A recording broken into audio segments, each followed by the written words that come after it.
मैं ये नहीं कह रहा कि वो असामाजिक तत्वों में उसके कोई गतिविधि नहीं थी, लेकिन अगर ये था तो आप उनको अरेस्ट कर दो, अरेस्ट वारंट इशू होता है, आप उनको न्यायालय में सबमिट कर दी, न्यायालय उन पर सुनवाई कर दी और आप उनको काल कोर्ट के पद दी। लेकिन यहाँ आप आवाज़ दबाने के लिए जल जमीन जंगल की रक्षा के लिए आवाज़ उठी है और आप सिर्फ उनके अंदर कर देते हैं। अभी उन परिस्थितियों में जब सवाल खड़ा होता है, सवाल इसलिए खड़ा होता है कि उनका बॉडी जला हुआ है, गोली से जलता नहीं, जलता है इलेक्ट्रिसिटी से, जलता है गर्म दूध से, गर्म चाय से, गर्म चीज़ों से जलता है बॉडी, उस प्रकार से जला हुआ है।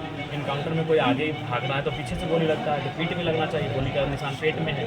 तो बहुत सारी चीज़ें हैं जो सवाल उत्पन्न कर रही है। उसके बाद पुलिस पोस्टमार्टम रिपोर्ट क्या कह रही है, FIR रिपोर्ट क्या कर रही है, दोनों मैच नहीं कर रहा है।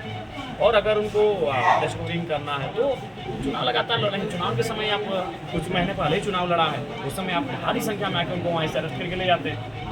लेकिन इस प्रकार किया जाना, यानी इसके पीछे पुलिस स्पष्ट कोई ना कोई दबाव है। और अभी जो मैंने तत्काल उनकी पत्नी से मैंने यही सवाल पूछा कि आखिर उनको मैंने उनकी पत्नी ने बताया कि उन पर 2 थाना का दबाव था कि आप अपने पति को सरेंडर करवाएं। मैंने पूछा कि सरेंडर कराने का रीज़न क्या है? बोला नहीं, एक माइंस में कहीं कोई मैटर आया था सामने, उसी में उनका नाम आया था।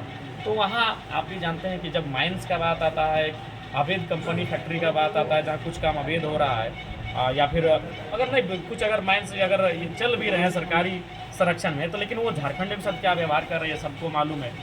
तो अगर ऐसा कोई कार्य था तो भी आपको इनकाउंटर बिल्कुल भी नहीं करना चाहिए था। आप उनको अरेस्ट करते, अरेस्ट करके आप न्यायालय में समर्पित करते और दोनों पक्षों की सुनवाई होती, फिर जो निर्णय आता।